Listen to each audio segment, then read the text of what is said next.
Leo ikiwa tarehe 20 Oktoba, siku ambayo kila Mkenya anakumbuka thamani ya ujasiri, kujitolea na uzalendo.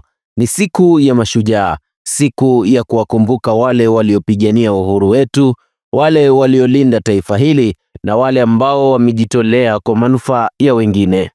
Mashujaa si wale tu waliokuwa mstari wa mbele na bunduki mikononi. Mashujaa ni wale waliopigania haki, demokrasia na utu wa Wakenya, wale waliokataa kunyamaza walipoona dhulma ikiendelea.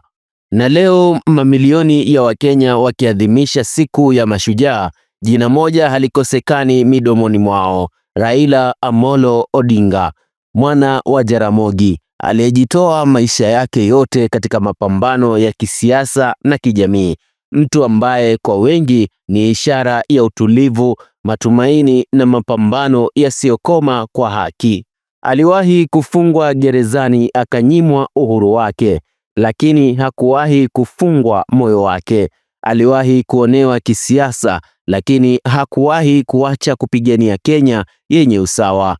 Kwa wengi, Raila Odinga ni mfano wa shujaa wa kizazi kipya, shujaa ambaye hajavaa sare za kijeshi bali alivaa silaha ya sauti na ujasiri. Wakati leo Wakenya wanapeperusha bendera zao juu kwa fahari, wakikumbuka Dedan Kimathi, Mekatilili wa Menza na mashujaa wa zamani, wanamkumbuka pia Raila Odinga kama sehemu ya hadithi hiyo ndefu ya ujasiri.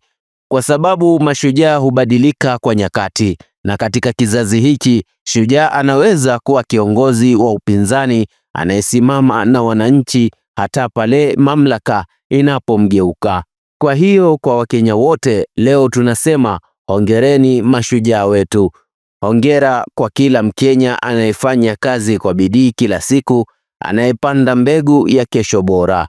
Hongera kwa Raila Odinga na mashujaa wote waliotupa matumaini. Mashujaa hawafi, wanabadilika kuwa kumbukumbu zenye uzito ndani ya mioyo yetu. Heri ya mashujaa Kenya, na heri kwa kila shujaa wa roho, wa kalamu, wa jasho na ujasiri. Kenya ni nchi ya mashujaa. Mimi ni Kasim Hamisi na hii ni Dabaso Sultan Media.